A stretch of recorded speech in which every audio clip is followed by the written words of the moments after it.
느부갓네살 왕이 죽고 난 뒤 30년쯤 지나서 그의 손자인 벨사살이 왕이 되었습니다. 이 새 왕은 하나님을 섬기지 않았습니다. 그는 느부갓네살 왕이 다니엘에게 내려준 높은 지위를 빼앗아 버렸습니다. 벨사살 왕이 나라를 다스린 지 몇 해가 지났을 때였습니다. 왕은 자기의 화려한 궁전에서 1000명가량의 신하들을 불러 모아 잔치를 베풀었습니다. 그 방은 사람들이 1000명쯤은 들어갈 수 있는 넓은 방이었습니다. 벨사살 왕은 예루살렘의 성전에서 빼앗아온 금과 은으로 된 접시를 사용해보고 싶었습니다. 히브리인이 하나님께 사용하던 아름다운 접시를 쓰면 잔치가 한층 호화로울 것으로 생각했기 때문입니다. 왕과 신하들은 예루살렘 성전에서 가져온 그릇으로 술을 마시면서 자기들의 우상을 찬양했습니다. 그들은 자기들이 금과 은으로 만든 우상의 힘으로 이스라엘을 정복할 수 있었다고 생각하고 있었습니다. 이와 같이 술을 마시고 있을 때 이상한 일이 일어났습니다. 커다란 촛불이 타고 있는 가장 밝은 곳의 벽에 손가락이 나타났습니다. 사람들은 술을 마시다 말고 놀라서 눈이 휘둥그레졌습니다.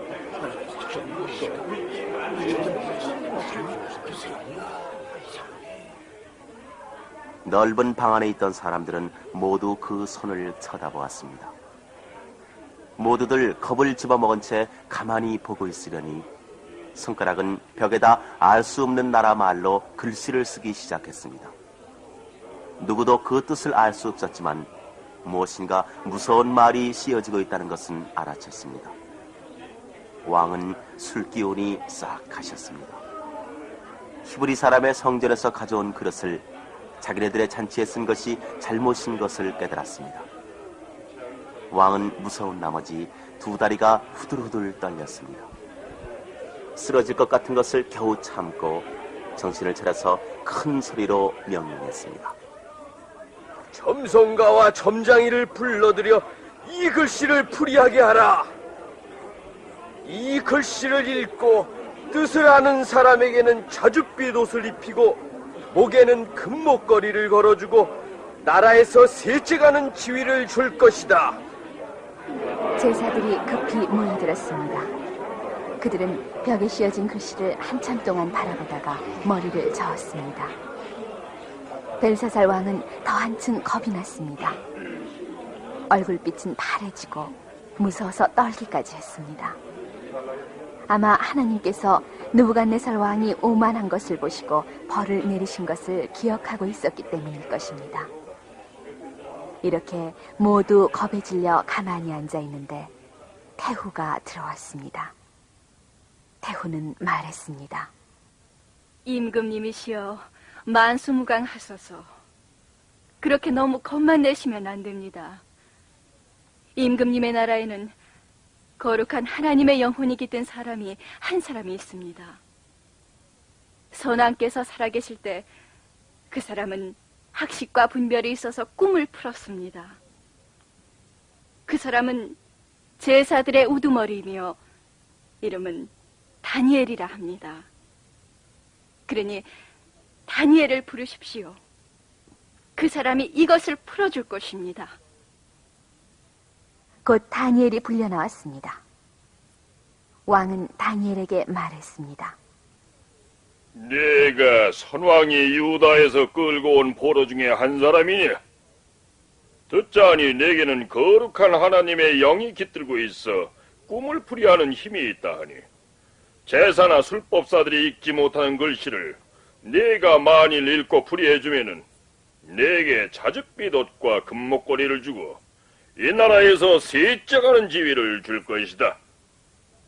임금님이 내리실 예물은 다른 사람에게 주십시오. 저는 다만 임금님을 위하여 글씨를 읽고 그 뜻을 알려드리겠습니다. 임금님, 지극히 높으신 하나님께서는 느부갓네살 왕에게 나라와 권세와 영광과 존엄을 주셨습니다. 백성들은 모두 그 앞에 복종했습니다. 느부갓네살 왕은 마음 내키는 대로 행동하다가 오만해지자 왕위를 빼앗기고 사람들에게 쫓겨나서 짐승과 같이 되었습니다. 그리하여 소처럼 풀을 먹고 이슬에 젖어 살던 느부갓네살 왕은 마침내 지극히 높으신 하나님께서 인간의 나라를 다스리고 그 뜻대로 사람을 부리신다는 것을 알게 되었던 것입니다. 임금님께서는 이러한 것을 모두 알고 계시면서 신하들에게 하나님의 성전의 그릇을 가져오게 하여 함께 술을 마셨습니다. 임금님의 신은 아무것도 아닙니다. 임금님께 생명과 그 밖의 모든 것을 주시는 분은 하나님이십니다. 다니엘이 이렇게 엄숙하게 말하고 있는 동안 벽에 나타난 손은 사라졌습니다. 다니엘은 왕에게 벽에 쓰인 글씨의 뜻을 말했습니다. 하나님께서는 임금님이 나라를 다스린 횟수를 헤아려 보시고 이제 그 끝이라고 하셨습니다. 하나님께서는 임금님을 저울로 달아보시고 그 무게가 모자란다는 것을 나타내신 것입니다. 임금님의 나라는 갈라져서 메대와 바사의 사람들에게 주어질 것입니다. 깜짝 놀랄 얘기였지만 왕은 자기의 약속을 지켰습니다. 왕은 신하에게 자줏빛 옷과 무거운 금목걸이를 가져오게 했습니다. 그러고는 신하들에게 다니엘이 나라에서 셋째 가는 지위에 앉게 될 것이라고 알렸습니다.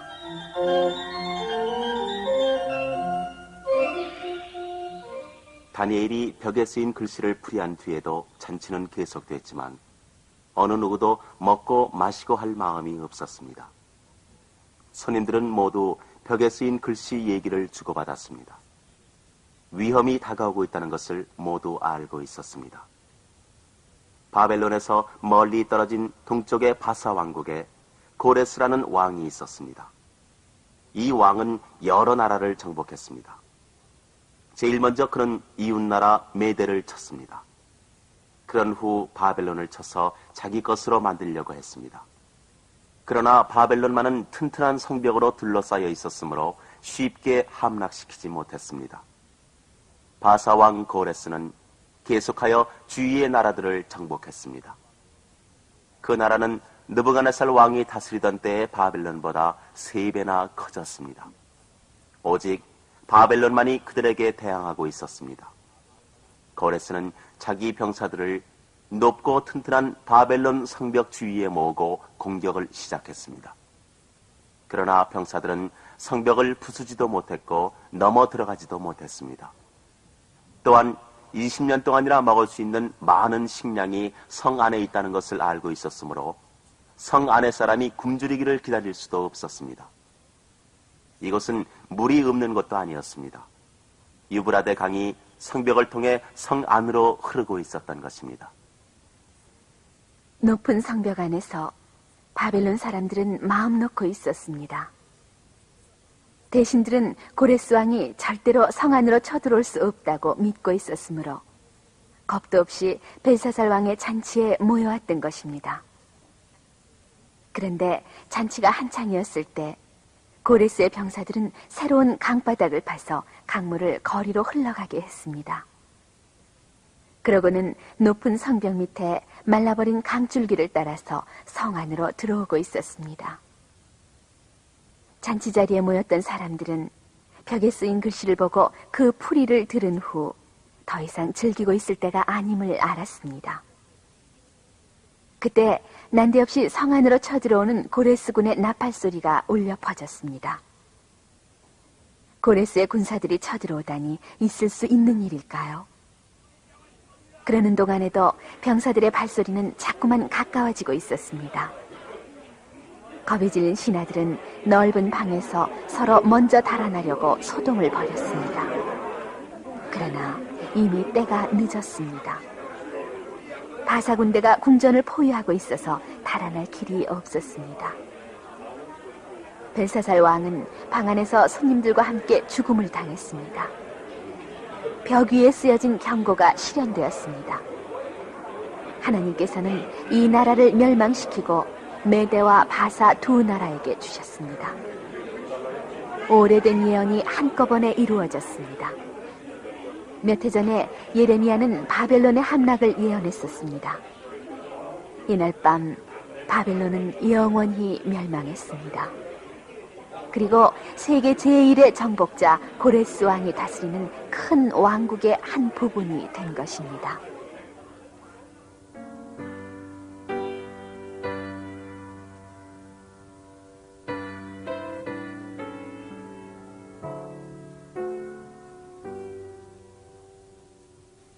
바사 군대가 바벨론을 점령한 것은 포로로 잡혀있는 유다 사람들에게는 다행한 일이었습니다. 바사의 사람들은 우상 숭배하는 전혀 다른 종교를 믿고 있었는데 바벨론 사람들보다는 친절했습니다. 이 종교의 창시자는 조로아스터라는 사람으로 진리를 구하기 위하여 20년 동안 산속에서 혼자 살았습니다. 그는 여러 우상이 아니고 한 분이신 위대한 신을 믿었고 몇 사람의 천사가 이 신을 모시고 있다고 생각했습니다.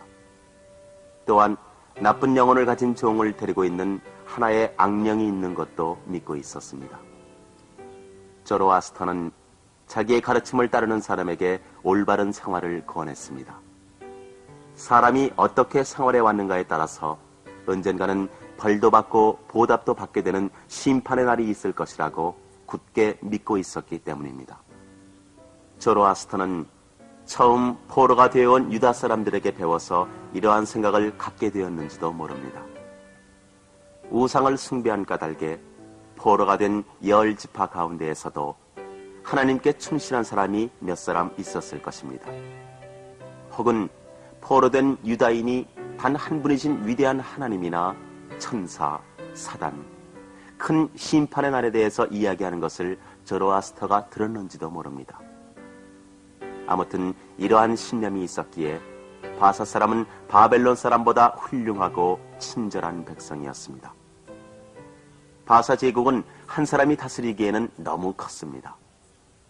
고레스 왕은 다리오라는 62세의 메대 사람을 바벨론의 왕이 되게 하여 바사 제국의 한쪽을 자기를 대신하여 다스리게 했습니다. 다리오 왕이 왕좌에 앉았을 때는 나이가 많았으므로 3년 뒤에 죽었습니다. 그러나 이 짧은 동안에 다니엘에게 중요한 일이 일어났습니다.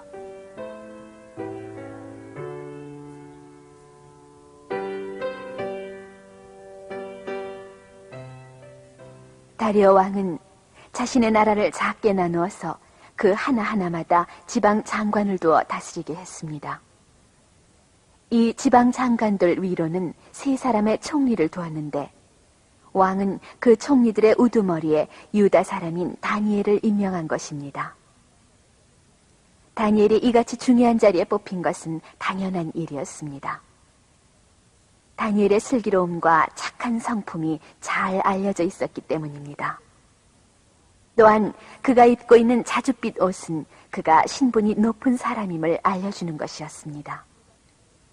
그런데 유다 사람인 다니엘이 다른 총리들의 웃사람이 된 데 대해 다른 총리나 지방 장관들이 셈을 내었습니다. 어떻게 하든지 다니엘을 궁지에 빠뜨리려고 생각했습니다. 그래서 다니엘이 하는 일에 트집을 잡으려고 벼르고 있었으나 다니엘이 너무나 정직하고 충실했기 때문에 그들은 얼마 안 있어 트집 잡는 것을 단념했습니다. 그러다가 다니엘을 괴롭힐 일을 한 가지 생각해냈습니다. 그들은 다니엘이 하나님을 열심히 섬기는 사람인 것을 알고 있었습니다. 그들은 서로 의논했습니다. 다니엘의 종교를 믿기로 하여 고소할 구실을 찾는 것이 가장 좋은 방법이다. 이것이 그들이 계획한 함정이었습니다. 지방 장관들은 함께 다리오 왕에게로 가서 말했습니다. 만수무강하소서.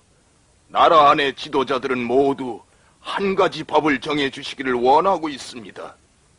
그것은 이제부터 30일 동안 임금님 이외의 어느 신에게나 사람에게나 기도하는 자가 있으면 누구든지 사자굴 속에 던져 넣는다는 법입니다. 다리오 왕은 기뻐했습니다. 지방 장관들이 왕의 힘을 백성들에게 알리려 하는 줄 알았기 때문입니다.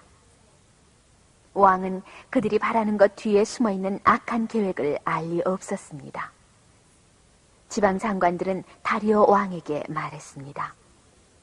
그 법을 정하고 문서에 서명하시어 고치지 못하게 하십시오. 메대와 바사의 법은 수정할 수 없도록 되어 있습니다. 다리오 왕은 아무런 의심 없이 서명을 했습니다. 그런 법률이 나쁘다고 생각하지 않았기 때문입니다.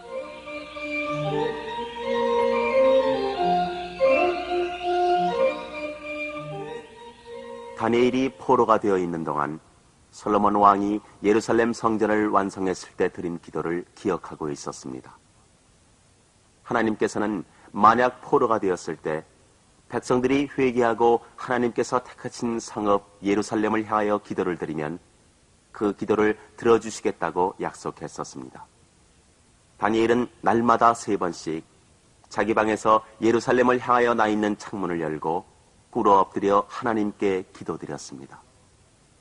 지방 장관들은 이러한 일을 잘 알고 있었기 때문에 이런 구실로 다니엘을 난처하게 하려고 한 것입니다.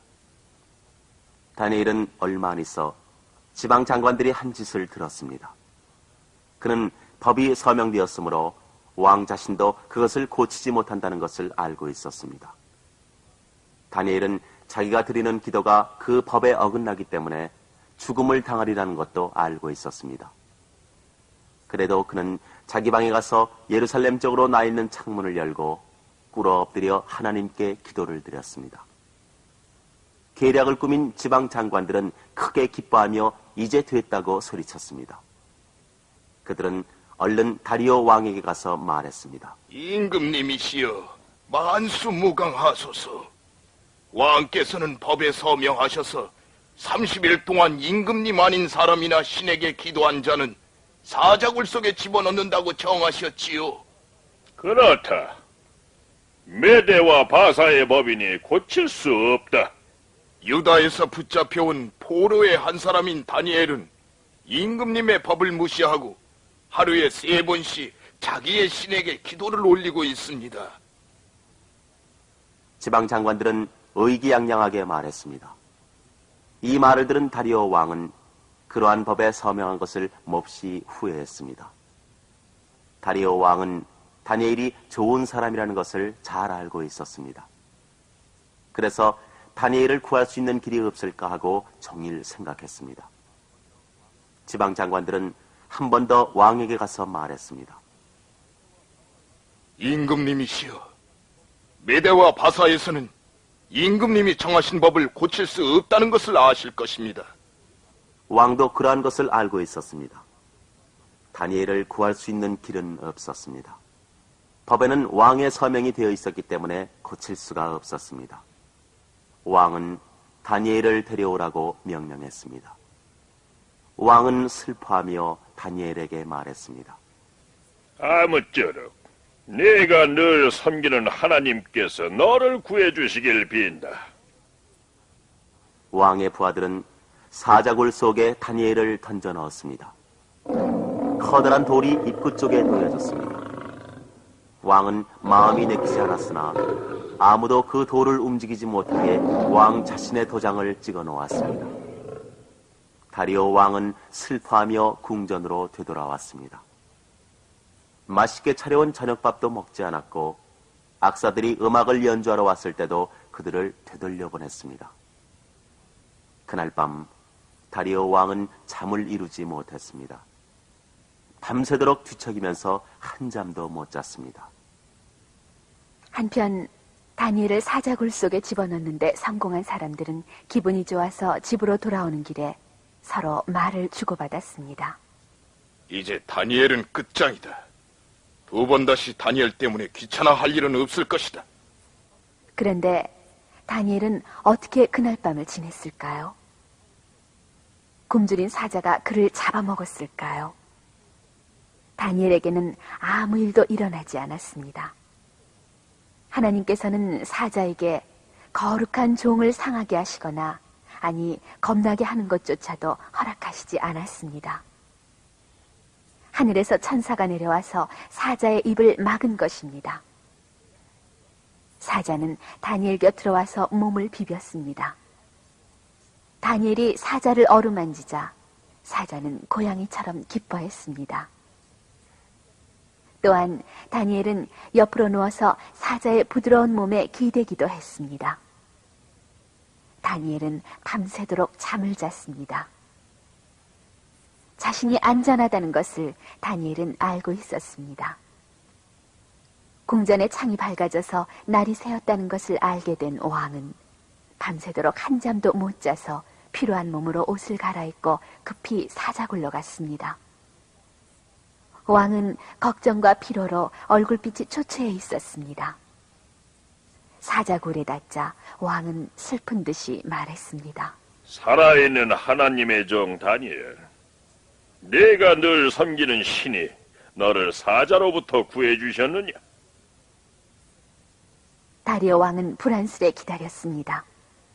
무서운 사자의 고함 소리가 들려오는 것만 같았습니다. 그러나 뜻밖에도 다니엘의 목소리가 분명하게 그리고 힘차게 들려왔습니다. 임금님이시여 만수무강하소서. 저희 하나님께서는 천사를 보내시어 사자의 입을 막아주셨습니다. 그래서 저는 아무 일 없습니다.